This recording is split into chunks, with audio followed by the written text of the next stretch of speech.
everybody. My name is Mike. I'm a front-end developer here at Acromedia. Today I just wanted to talk about a live component guide. Um, so what this basically is, what this concept is that our website is made up of a whole bunch of different components, and in order to maintain consistency as we're creating pages, um, we've created this guide page that gives you examples of all of the different components and pieces that can be used to create a page. Um, Now, before we get into that, um, I just want to talk a little bit about why we have these components and the need for the guide. Um, so with Drupal, which is what we use, our corporate site is currently running Drupal 7, although Drupal 8 is out now, but Drupal 7's worked fine and it's supported, so we're continuing with it for the time being. Um, we uh, we we used to build our site using just regular Drupal content types, for different pages. So we might have a content type for, just your standard page, for a contact page, a thank you page, a services page. We had one for the home page. All of these different use cases where we wanted to have a different look, a different template, different fields that make up a particular page on our site. Um, so that's where Drupal's just default content type comes in because you can add fields and you can do these things and template them. Um, but the problem comes in when uh, our marketing team wants to be dynamic with how we change our content and what we're putting on our pages. Um, so they would have an idea, they would brainstorm it. Um, they would talk to our designers, they'd come up with a nice plan, then they would hand it off to me or somebody else to implement it. And just with service work and everything, it ends up taking quite a bit of time to get finished because the developer is needed in order to make these changes to the pages. Um, and so it's not very efficient. And on top of that, over time it becomes difficult to maintain because you have so many different pages that are using similar fields, and they're trying to use the same styling, but something might be a little bit different on one page than another. And over time, it just becomes this mess of templates, code, and styling. And then anybody new trying to jump into the product or project has a difficult time understanding what all the components and pieces are, and then you become afraid to remove things or to change styling, so you add more styling, and it just becomes this big mess. So there's two things that we were trying to solve. One is to make it easier for our marketing team and non-developers to change content on the site and make it more user-friendly for them. And then the other thing we're trying to achieve is to clean up our code base and clean up our styling and just make it easier from a developer point of view to jump in and use, even if you're new to the site. Um, so in just thinking that way, in 2017, we were at the Drupal Pacific Northwest Drupal Summit that was being held in Vancouver, BC, Canada at the time. And we were introduced to the paragraphs module there. Some of us had heard of it before, but we hadn't really paid too much attention to it then. But watching a presentation there about that, about paragraphs and how it can be used, really, really got us interested because it looked like the perfect solution. So if I jump over here to the Drupal.org paragraphs module project page, um, here you can see right off the bat, they say it's a new way of content creation. It allows you, site builders, to make things clearer so that you can give more editing power to your end users. So that sounds promising. Um, so playing with it a little bit further, it is the right solution. What it ends up doing is it allows you to take, here I've got an image here. It allows you to take, say this is your Drupal, your standard Drupal content type page. Um, the orange outline just kind of is there to show you that it's all one thing, and you can't, if you want to move a section or if you want to change this content, you have to go into the template, into the fields, and modify that content type and the templates and everything associated with it. Whereas on the right hand side, we have what paragraphs allows you to do. and it allows you to break each of these pieces up into individual components that are then reusable. Um, and so instead of having one template for a whole, like one template per page that you're trying to achieve a different look or a different result, you can now have just a whole bunch of paragraph components, and then you can use those components um, to build a page in the way that you want. So you can order the paragraphs however you want. You can add paragraphs, you can remove paragraphs. It makes it really, really easy for both developers and site maintainers, because developers are just building out individual components, and so they can have their own template, their own style sheet, their own entity basically. And then marketers don't really need to worry about going to a developer um, to create a page or to modify a page. All they need to do is just edit the page or create a new page and just add the components that they want. And they can be rest assured that it's going to look as it should. So just to kind of give you another example, so using these paragraph styles, we have a whole bunch of different options of how you can lay out a page really quickly and easily, just represented here by this graphic. So now that leads me back to our live component guide. And so this is my local dev environment right now, but it mirrors our corporate site. So we have this page called our live component guide or live website component guide. And if I scroll down, you could see there's all these different sections. So we've got these banners, we've got some fade effects, we've got some options for modals, um, we've got various banner types, um, we've got text sections, we've got button styles, tabs and different types of tabs, themes for our tabs, all of these different block call to actions, and different themes for those. Another block call to action that uses an image, responsive images, ability to link to our case studies. We've got some straps, and then finally embedded views and embedded code. Um, so all of these pieces are individual paragraph components on our website. And so this page is just a large page that just outlines all of the different pieces that we have available when we're looking to build a new page. Um, and so this page acts as a reference so that when our marketers or designers or whoever wants to come up with a new page or change the layout of a page, they can refer to this to see all of the different pieces that they have available and not have to worry about designing something new every time. And so this is great for consistency. It's great because you can see what you're creating ahead of time and know what you can use. And then we also now know that if we have a need for something that isn't on this page, then it's quick and easy for a developer just to make that new paragraph component um, to use wherever, instead of having to create a whole new content type and template and everything for that. Um, and then I guess the third thing that's really nice, again from a development point of view, is that say we went through a rebranding strategy or rebranding phase not too long ago, and one of the things that we had to do were update some of our colors. Um, with a cleaner set of templates, cleaner styling sheets, just cleaner code in general, any kind of update like that makes it so much easier to do. Um, when things are nice and clean like that, then you're not going to miss stuff. And something like this, where you're using paragraphs on a whole bunch of different pages, if you update the one paragraph, it's going to cascade throughout, the entire site wherever that paragraph is being used. So it just makes it easy.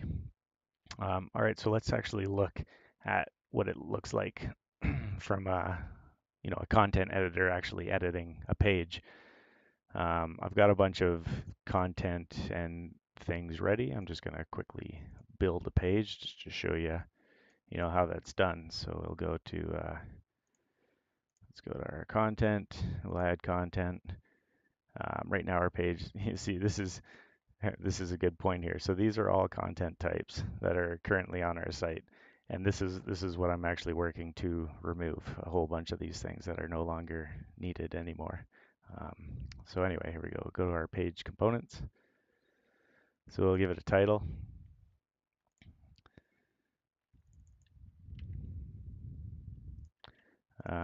So the way I've got it up is this is actually a content type. So we've got our title. We have some various page settings, which I don't need to worry about. Actually, I will hide the page title because I'm going to re-add it in a different way. So then we have page sections and we have page modals. So this is now getting into the paragraph side of thing. So I'll add a page section paragraph. Um, there's a bunch of different options here for colors and stuff. So first thing I'm going to add is rich media, like a banner. So we want a dark gray background. I want to be able to display it full width. I'm going to remove the top and bottom padding because it's an image, so we want it to be the full size. The rest I can leave. I'll go into my components now. So now I'm going to add some paragraph components, and we've got a whole bunch of them that are available to us. So these are the same things that we were just looking at on the live component guide. So first I'll go to Rich Media Banner. I'll add that component, and we have some settings. So I'm gonna display it full screen, and now we can add our banners. So I'll upload an image for the banner.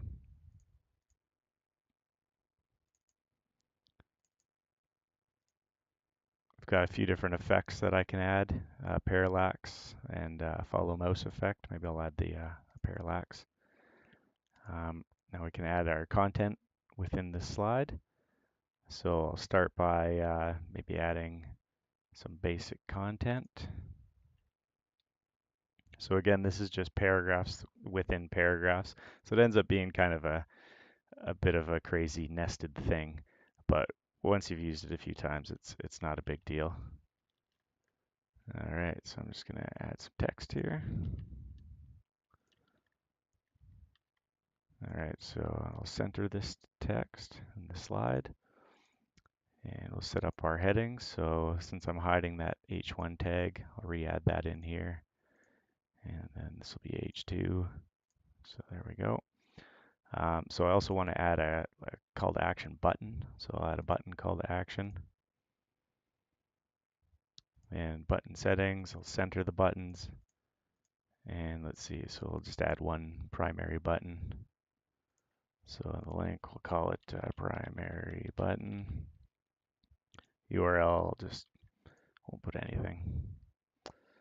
We've got a few options here. Open URL in a new window, or link opens a modal. So if I were to create a modal, which I'll do a little later, I can check that to make sure that it knows to open that modal. So I can set a theme for this button. So I'll just use our primary theme. And I'll give it an icon. This is just using Font Awesome icons. And so we'll add the icon before the text. So there we go. So now we've got our banner set up. That's done. That's good to go. So next thing I'll add is another page section. So the reason why we have page sections is just so that we can basically change the background color and change, whether it's contained within a 1200 pixel container or whether it's the full screen of the page, like that kind of thing. So anyway, this one will keep a white background. All of these settings I can leave just because I just don't need them. So now we're going to add some text. So I'll do a text section. So in our main section, this is our main content. I'm going to add some content in there. And I'll just paste this in here. And we'll add a heading. So we'll do I'll do an H3 heading on this one. And then I actually want to add a button call to action in here as well. So I'll choose button call to action. And so we'll add another one of these. So this one, I'm gonna actually open a modal. So open a modal, just as a title, and I'll call it modal.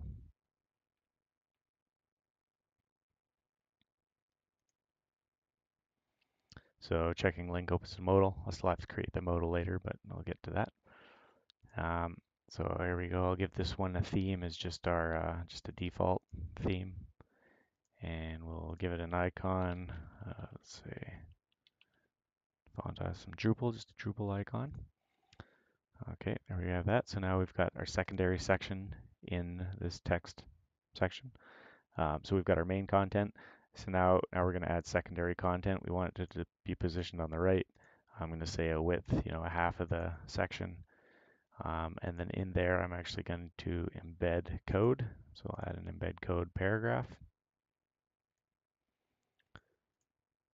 And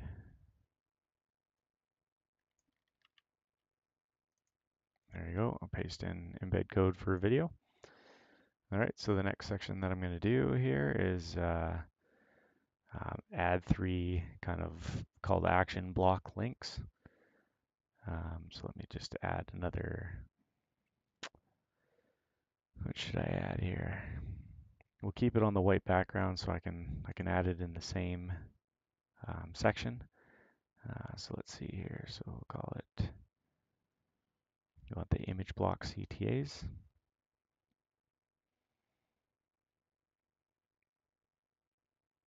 And here we go. So we've got some settings.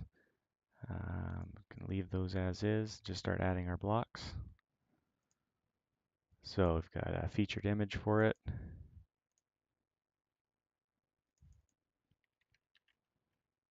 And we'll add the title, the URL, read more text. I'll just leave read more. And we can optionally add a flag, which will add like a little flag over top of the image. So maybe I'll just add one. Say watch this or something. All right, let's add another one.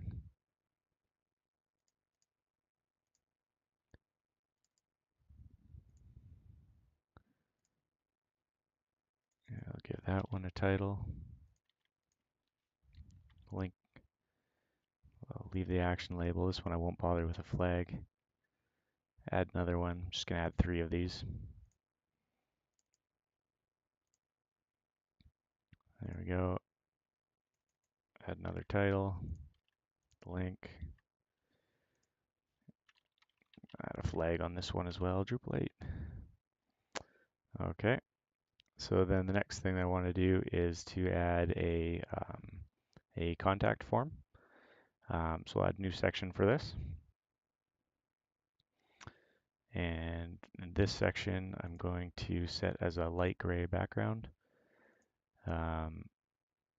And maybe I'll add an effect on this one. So we'll get it to fade up. So as we're scrolling down the page, when it comes into view, it'll fade up into view. So we'll add our components. First thing I'm going to do is just set up some basic text, basic content, just to give a title and a little introduction to this form. So we'll do that. Let's center these things. We'll set this as an H2. That's fine. And then now I'll add another embed code paragraph because I'm actually going to embed a form instead of using a web form. Although you could easily set up a paragraph to embed a web form. So there we go. So I've got my form in place. And then finally at the very bottom here, I think I'll add a strap just as that last call to action on the page. All right, so you give it a dark background. And this one maybe just to show you another effect, I'll fade it in from the left side. And so here I'm going to add a, where is it, a strap call to action. There we go. So strap settings, it's going to be a horizontal layout and a dark theme, that's fine. Strap icon, in this case we can use font awesome or we can upload an icon, an image or an SVG. but I'll just do a font awesome icon again.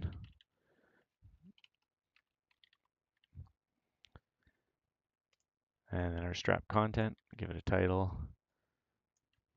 add the actual content in, and then we'll add a couple button call to actions.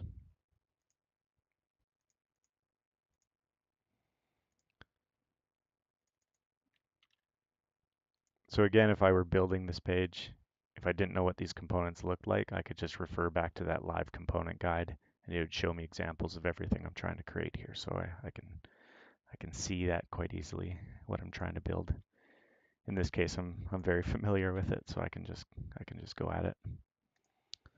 So we'll set up our primary button.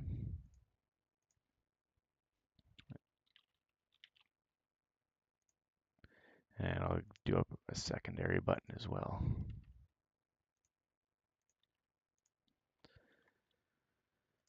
And this one we can do default as well, default button, icon,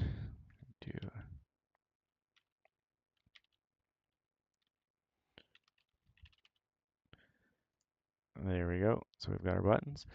And so the last thing I need to add on this page is just to add that modal. So I've got a section here for page modals. I need to give it an ID. So I'll just call it modal, just because that's the ID I used earlier on. I've got different themes. So I'm just going to use a large modal. We use Bootstrap kind of as our framework for our themes. So we've got the small, medium, large Bootstrap modals, but then we've also have a couple full screen alternates. But in this case, I'll just use the large one. And then within the modal content, again, we have just all of or a bunch of our paragraphs that we can add. So I'll add basic content, just add a title. I'm just going to throw a video in this modal. So I'll watch this video. We'll set the size as just an H3. And then let's add an embed code paragraph. There we go. And we'll embed that video again. All right, so that's it for creating that page. So now let's save that. And bam. So let me just refresh this. And I'm logged in, so we see some of these extra things. I'm just going to hide that, just so that this is what kind of the general public would see. So we've got our rich media banner that we added, and you can see there's that nice parallax effect because we selected that. Then down below we have our text area with a video embedded, and we've got our open a modal button, which if I click, it opens up our modal. Then we've got the 3 block call to actions that I added with images and these little flags. Then we've got our embedded form, talk to us. And then we've got our dark strap at the bottom. So that's pretty cool. So one thing I can see right off the bat that I just don't like aesthetically is that this button's just kind of floating down here. We've got a bit more text here than we need, and also maybe maybe we'd prefer to have this strap for whatever reason right underneath the banner. These things are pretty easy to do. So all we need to do is of course I hid the edit button. So let me just refresh here, edit. Okay, so now I can go back into these paragraphs. Another thing that we added as well, so as you're adding paragraphs, it's not always clear as to what's in those paragraphs. So we've got a title here, so I can say, I can start giving these titles. Banner. This was text. This page section was form. And then finally we have our strap. So if I just quickly save that and then go back in. So there, now it's a little easier for us to manage. So okay, so we wanted to move that strap up. So let's do that first. We'll just drag it up to the top. And then we also wanted to edit the amount of text that we had. So I'll go into there, go back to my components. Here's my text section component. I'll edit that. Go into my main section, edit the basic content in there. And so here's all my text. So let's just remove a bunch of that. There we go. So if I save this, so now we've got our banner, we've got our strap, we've got our text area. It's a little bit cleaner. And then, yeah, we've got our form at the bottom. So that's just kind of an example of how you can, pretty quickly come up with a, pretty decent looking page. Um, of course, this is just thrown together. Ideally, we'd be planning these pages in advance and just making sure that they're going to be looking the way we want and looking good right out of the gate. But this is just an example of how you can use paragraphs to make, really nice modular content. Um, and yeah, so this is something that we've now adopted in-house. We were already kind of following something called Atomic Design by Brad Frost, which is basically thinking of um, it uses like atoms and molecules as kind of a comparison as to how you would kind of explain the layout of a page. Um, so paragraphs falls nicely into that because each paragraph is its own component and it kind of works well with that methodology, that design layout methodology. Um, and so it's easier for our designers to jump on board with this. And so they've really kind of taken this into their own. And we've now started incorporating this into actually, we have incorporated this into our kind of our base framework that we use whenever we start building a new project for a client. Um, so this not only is this a great tool for us internally, but it's also great for our clients because now it's just one more tool that makes it a little bit easier for them to add content, and we don't have to try and create a whole bunch of predefined content type pages. We can now just create all of these building blocks. It's pretty quick and easy to show them how to use them, and then they can just take them and run with it and create whatever kind of pages they need to create. All right, so that's it for this video. Thank you very much for watching, and hope you enjoyed it.